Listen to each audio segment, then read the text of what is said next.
Contract में agency. अब agency को परिभाषित करते हुए एंसन ने, विद्वान एंसन ने जो बात कही है मैं उसको बताता हूँ। यद्यपि सामान्य नियम यह है कि कोई व्यक्ति किसी अन्य व्यक्ति से संविदा करके किसी तीसरे व्यक्ति को न तो अधिकार दे सकता है और न ही दायित्व लाद सकता है, परंतु नियोजित किए जाने पर वह इस उद्देश्य से अन्य व्यक्तियों का प्रतिनिधित्व कर सकता है कि वह तीसरे पक्षकार से उसके विधिक संबंध स्थापित करे। इस उद्देश्य के नियोजन को एजेंसी कहते हैं। यह एंसन की परिभाषा है। अब कॉन्ट्रैक्ट एक्ट की धारा 182 के उपबंधों को देखा जाए तो इसमें एजेंट और मालिक की परिभाषा दी गई। एजेंट और मालिक। एजेंट वह व्यक्ति है जो किसी अन्य के लिए कोई कार्य करने के लिए या व्यक्तियों के व्यवहारों में किसी अन्य का प्रतिनिधित्व करने के लिए नियोजित है, और वह व्यक्ति जो उसे नियोजित करता है वह मालिक कहलाता है। अर्थात कोई कार्य करने के लिए यदि किसी को प्राधिकार दिया जाता है तो वह एजेंट होता है और प्राधिकार देने वाला मालिक कहा जाता है।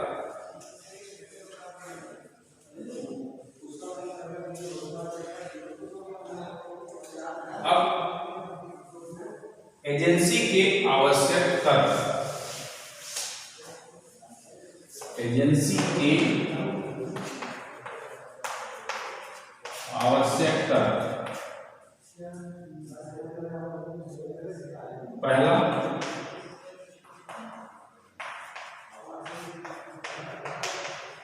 मालिक संविदा करने के लिए सक्षम होना चाहिए।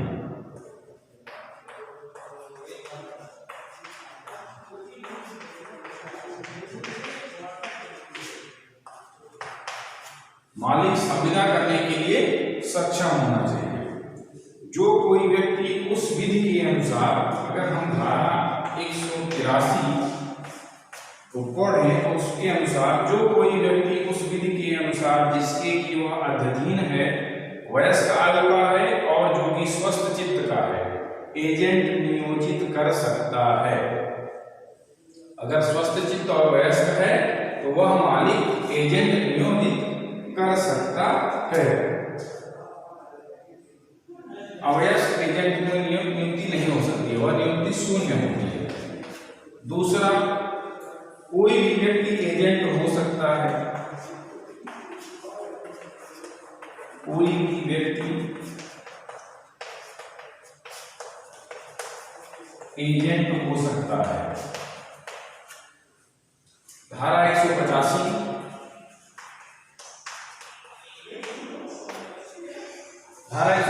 के अनुसार जहां तक कि मालिक और पर व्यक्तियों के बीच का प्रश्न है, वहां कोई भी व्यक्ति एजेंट हो सकेगा, किंतु ऐसा कोई भी व्यक्ति जो वयस्क आयु का और स्वस्थ चित्त का नहीं है, इस प्रकार एजेंट नहीं हो सकेगा कि वह अपने मालिक के प्रति इस निमित्त यहाँ अंतर्विष्ट उपबंधों के अनुसार उत्तरदायी हो। एजेंट के लिए भी वयस्क और स्वस्थ चित्त होना आवश्यक है। कोई भी व्यक्ति बिना स्वस्थ चित्त हुए और वयस्क हुए एजेंट नहीं बन सकता है। तीसरा जो इसका आवश्यक तत्व है,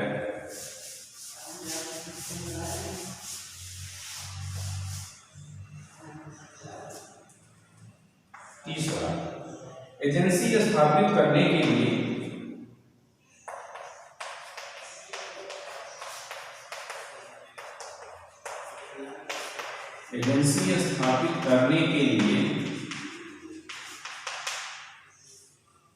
किसी प्रतिफल की आवश्यकता नहीं होती। किसी प्रतिफल की आवश्यकता नहीं होती। एजेंसी में प्रतिफल की कोई आवश्यकता नहीं होती है। धारा 185। सामान्यतः हम यह जानते हैं कि कॉन्ट्रैक्ट बिना प्रतिफल के नहीं किया जा सकता है। जिस कॉन्ट्रैक्ट में, जिस संविदा में प्रतिफल नहीं होगा वह शून्य होता है। लेकिन एजेंसी में बिना प्रतिफल की स्थापना की जा सकती है। यह प्रतिफल के अपवादों में आता है। अब एजेंसी की स्थापना किन किन रूपों में की जा सकती है, जरा उन पर हम लोग विचार कर लें कि एजेंसी की स्थापना है। एजेंसी की स्थापना अगर हम पहले प्रकार में देखें तो वास्तविक प्राधिकार देकर, वास्तविक प्राधिकार, यहां मालिक एजेंट को नियुक्त कर सकता है, प्राधिकार दे सकता है कि मेरे द्वारा जो कार्य किया जाना है उसे तुम करो। यह वास्तविक प्राधिकार होता है जिसमें मालिक अपने एजेंट को सामने से यह प्रस्ताव करता है कि मैं सारे अधिकार तुम्हें प्रदान करता हूं। इस तरीके से ये वास्तविक प्राधिकार होता है जो मालिक अपने एजेंट को सीधे तौर पर देता है। दूसरा होता है अनुसमर्थन द्वारा। अनुसमर्थन द्वारा, अनुसमर्थन द्वारा इसका तात्पर्य है कि एजेंट ने कोई कार्य कर दिया है और बाद में मालिक उस कार्य की संस्तुति कर देता है, उस कार्य को स्वीकार कर लेता है। मतलब इस वाद में मालिक द्वारा नियुक्त की जाती है, उसके बाद एजेंट कार्य करता है। इसमें कार्य एजेंट पहले कर देता है और मालिक की संस्तुति या अनुमति उसको बाद में मिलती है। अगर मालिक उसके द्वारा किए गए कार्यों का अनुसमर्थन कर देता है तो एजेंसी की स्थापना हो जाएगी और वह उसके लिए लायक होगा। अब वैध अनुसमर्थन के लिए किन किन आवश्यक तत्वों की जरूरत पड़ेगी? पहला है वैध अनुसमर्थन के लिए किन किन तत्वों की जरूरत पड़ेगी। पहला है एजेंसी।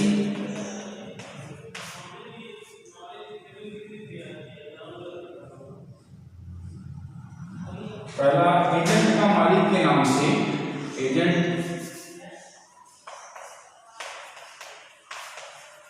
एजेंट का मालिक के नाम,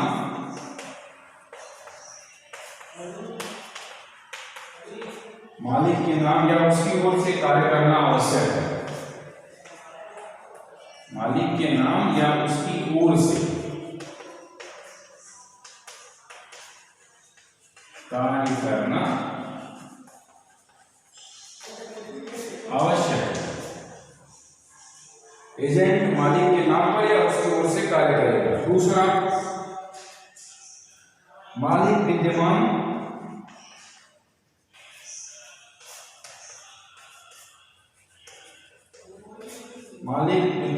तथा संविदा करने के लिए सक्षम होना चाहिए।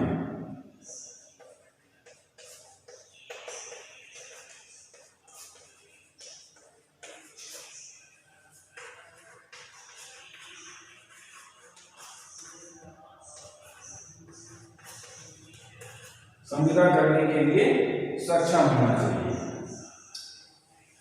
तीसरा पॉइंट,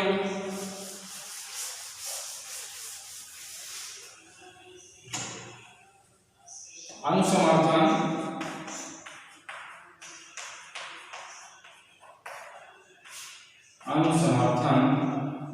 केवल उन कार्यों का हो सकता है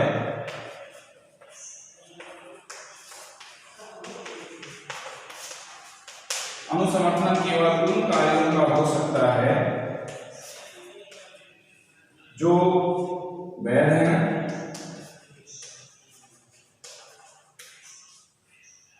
तथा जिनसे तीसरे पक्षकार को क्षति नहीं होती, तथा जिनसे तीसरे पक्षकार को क्षति नहीं होती।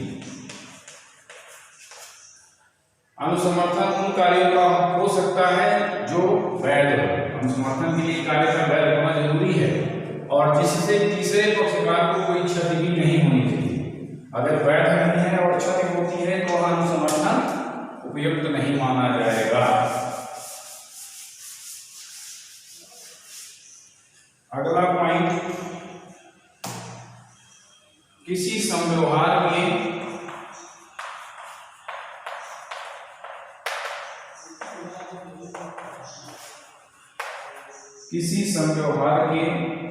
एक अपराधिकृत कार्य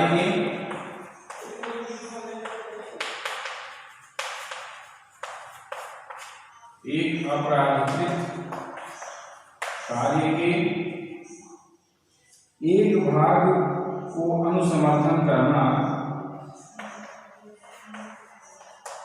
एक भाग का अनुसमर्थन पूरे समव्यवहार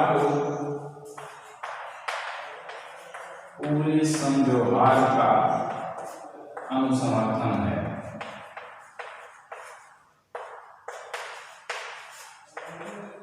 अगर किसी समव्यवहार में एक भाग का अगर समर्थन किया जाता है तो यह माना जाएगा कि वह पूरा का पूरा जो समव्यवहार है उसका समर्थन किया जाता है।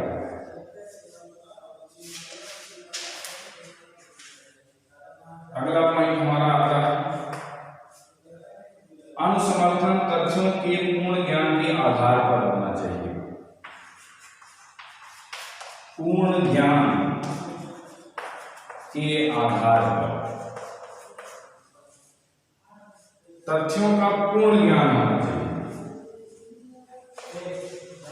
तथ्यों का पूर्ण ज्ञान होना चाहिए। अनुसमर्थन देने से पहले तथ्यों का पूर्ण ज्ञान होना जरूरी है।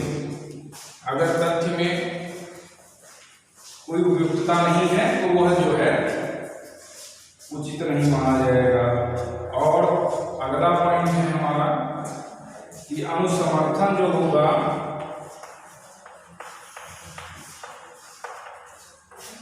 युक्त समय पर, अनुसमर्थन युक्त समय पर किया जाना चाहिए। मतलब इसमें ऐसा ना हो कि डिले पर डिले होता चला जाए। अगर ऐसा होता है तो फिर वो स्थापना में अनुसमर्थन का जो मूल उद्देश्य है उसको वो नष्ट कर देता है या समाप्त कर देता है। अब एजेंट का मालिक के प्रति कर्तव्य।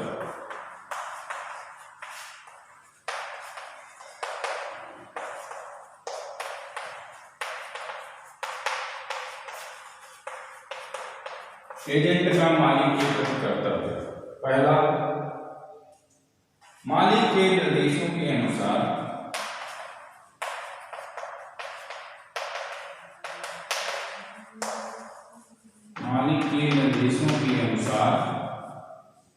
कारोबार का संचालन करना।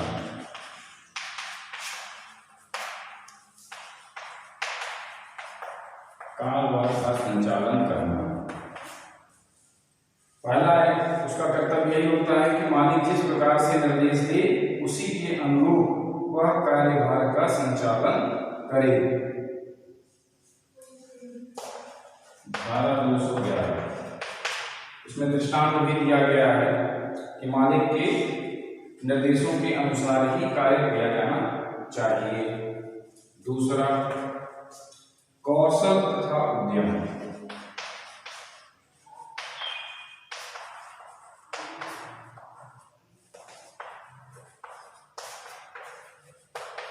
धारा 212 इसके अनुसार एजेंट कारोबार का संचालन जब तक कि मालिक को उसके कौशल के अभाव की सूचना न हो उतने ही कौशल से करने के लिए बाध्य है जितना कि वैसे ही कारोबार में लगे हुए व्यक्ति साधारणता करते हैं। मतलब मालिक के निर्देशों के अनुसार अगर वह कार्य कर रहा है तो उचित कौशल और उद्यम के साथ उसे वह कार्य करना चाहिए। जैसे कि कोई व्यक्ति उस कार्य को करने के लिए जितने कौशल और उद्यम की आवश्यकता होती और वह करता, उसी के अनुसार उसे भी कार्य करना चाहिए। अगला हमारा जो कर्तव्य होगा एजेंट का,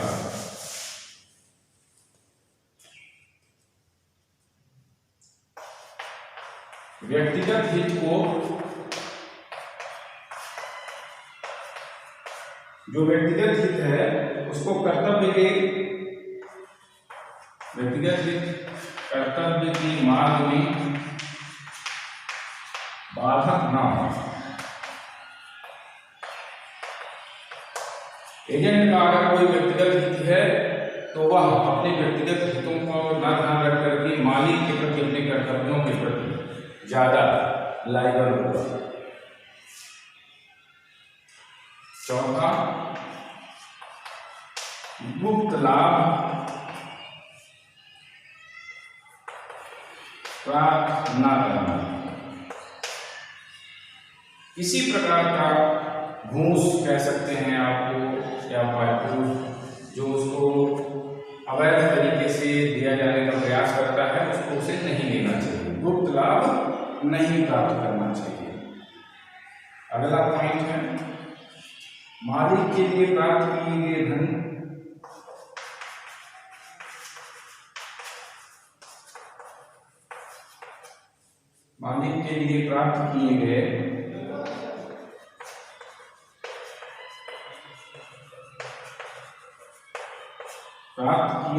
धन की देनगी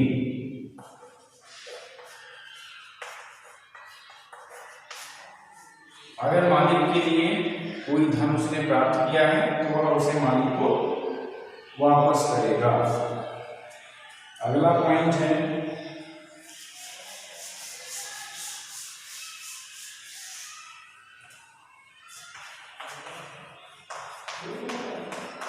लेखा देने का कर्तव्य। लेखा देने का कर्तव्य, एजेंट अपने मालिक को समस्त लेखा जोखा प्रदान करेगा। अगला है, मालिक को संसूचित करने का कर्तव्य। मालिक को संसूचित करने का कर्तव्य, एजेंट का यह कर्तव्य है कि कठिनाई की अवस्था में अपने मालिक को संसूचित करे। धारा 214।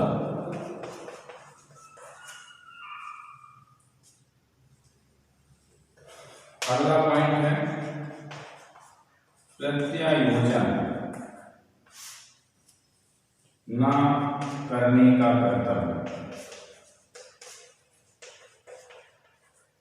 प्रत्यायोजन न करने का कर्तव्य, एजेंट का यह कर्तव्य है कि उन कार्यों के पालन के लिए इसका स्वयं अपने द्वारा पालन करने का भार उसने अभिव्यक्त या विकसित रूप से लिया है, किसी अन्य व्यक्ति को तब तक नियोजित नहीं कर सकेगा जब तक कि व्यापार की मामूली रूढ़ि से या उपने एजेंट नियुक्त नहीं किया जा सकता है जबकि ऐसा कोई उपबंध ना हो।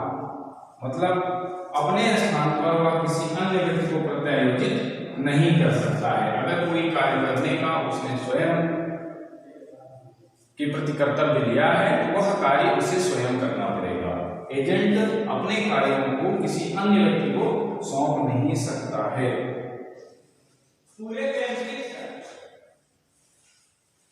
अब अगला जो पॉइंट आता है हमारा, ये तो एजेंट के मालिक के प्रति कर्तव्य हो गए। अब हम एजेंट के जरा अधिकारों पर भी चर्चा कर लेंगे। एजेंट के अधिकार कौन कौन से होते हैं?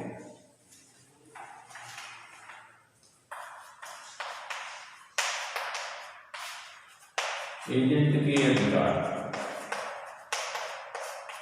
पहला अधिकार पारिश्रमिक प्राप्त करने का।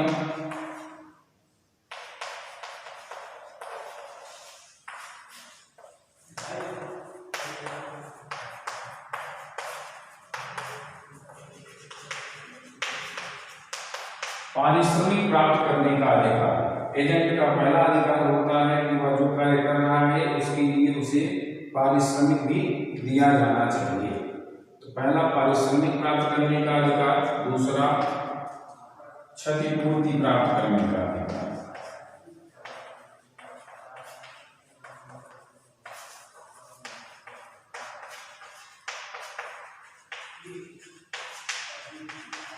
क्षतिपूर्ति प्राप्त करने का अधिकार धारा 222 के अनुसार 222 के अनुसार एजेंट का नियोजक उन सब विधिपूर्ण कार्यों के परिणामों के लिए जो कि ऐसे एजेंट के अपने प्रदत्त अधिकार के प्रयोग में किए गए हैं, ऐसे अभिकर्ता की क्षतिपूर्ति करने के लिए बाध्य होगा। अगर एजेंट को कोई क्षति होती है तो मालिक उस क्षतिपूर्ति को देगा। तीसरा, मालिक की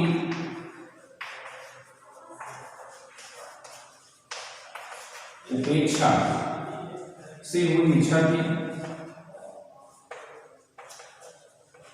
मालिक की उपेक्षा से हुई क्षति के लिए प्रतिक्रिया प्राप्त करने का अधिकार।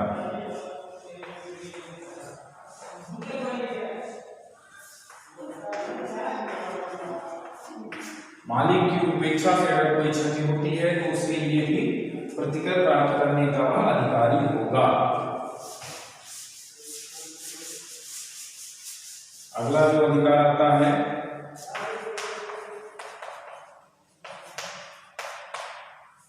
मालिक के लेखे से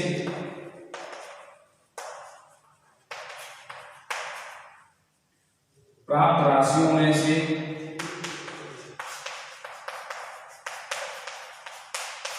मालिक के लेखे से प्राप्त राशियों में से प्रतिधारण करने का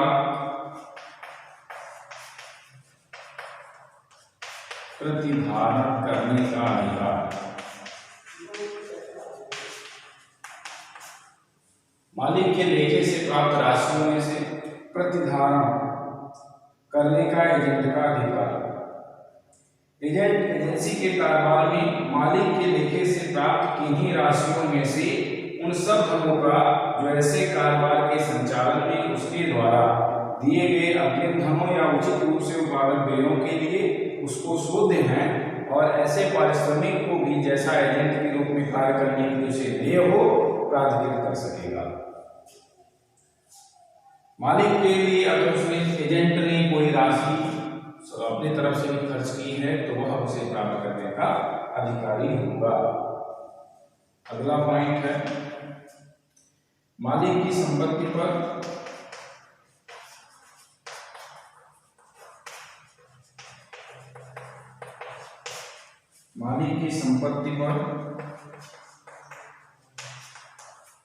एजेंट का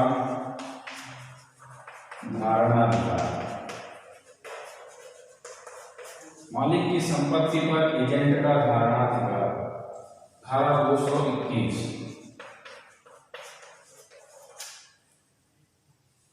एजेंट को किसी प्रतिकूल संविदा के अभाव में यह हक है कि मालिक को उन वस्तुओं, कागज पत्रों और अन्य संपत्तियों को चाहे वह चल हो या अचल हो ऐसे एजेंट को प्राप्त हुई हैं तब तक प्राधिकृत रख सकता है जब तक कि कमीशन, परिव्यय और सेवाओं के लिए उसे शुद्ध रकम नहीं दे दी जाती है। एजेंट मालिक की संपत्ति को तब तक धारित कर लेगा जब तक कि एजेंट के द्वारा किए गए कार्यों के लिए उसे प्रतिपूर्ति के रूप में उसका मेहनताना नहीं दे दिया जाता है। वह उन सभी संपत्तियों को तब तक धारित करता रहेगा।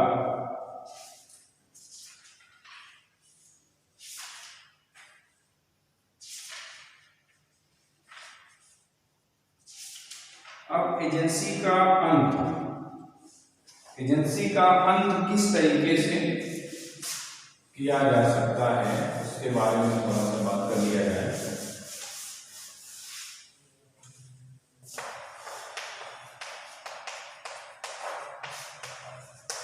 एजेंसी का अंत, पहला पॉइंट प्रतिसंहरण द्वारा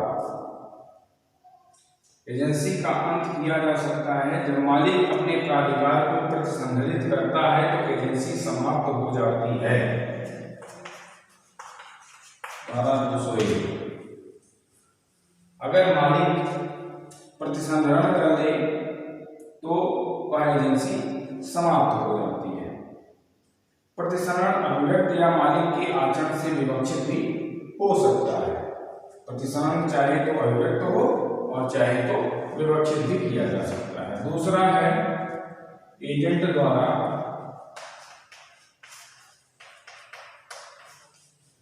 एजेंसी का कार्यभार छोड़ दिए जाने से।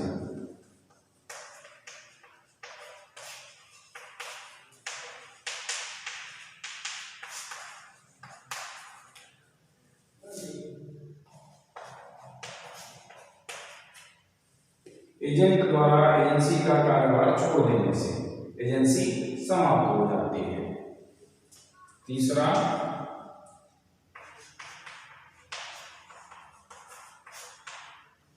एजेंसी के कार्यभार के पूरा हो जाने से।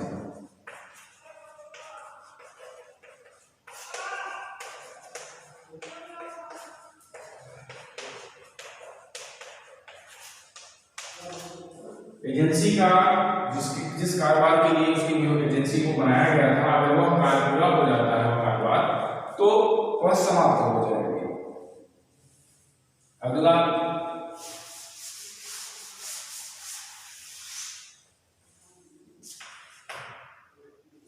मालिक या एजेंट की मृत्यु। मालिक या एजेंट की मृत्यु की दशा में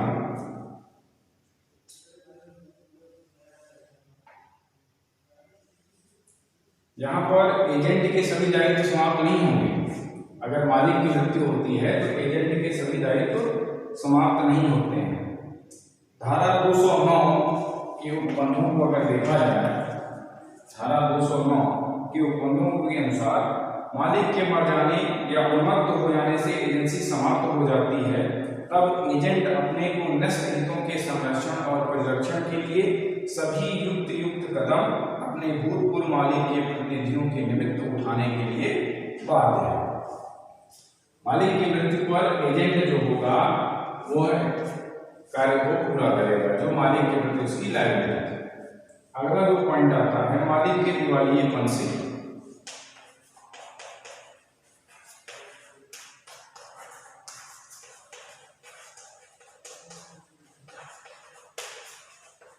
मालिक के दिवालियेपन से, मालिक के दिवालिये की घोषणा हो जाने से एजेंसी समाप्त हो जाती है। 201 धारा 201 के अनुसार अगर मालिक दिवालिया घोषित हो जाता है तो एजेंसी की समाप्ति हो जाती है।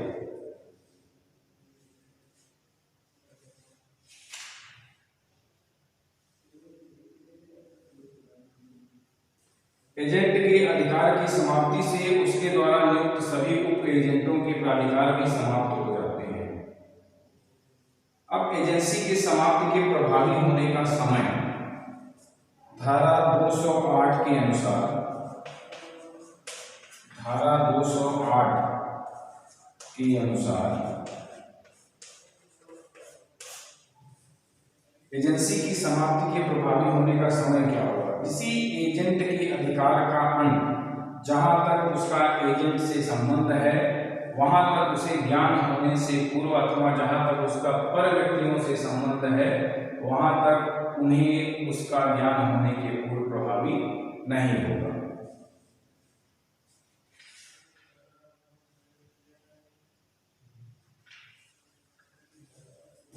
इस प्रकार यह बात जो है हमारे जो सिलेबस के अनुसार एजेंसी तक जो हमारा यहाँ सिलेबस था वह खत्म होता है। तो हमारे जो पहला पार्ट संविदा विधि द्वितीय पोर्शन था विशिष्ट संविदाओं के बारे में, वह इस चैप्टर के साथ ही खत्म होता है।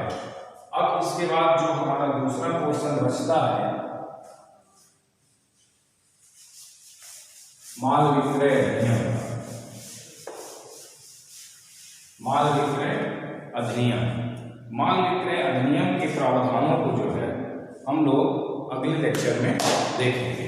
तब तक के लिए धन्यवाद।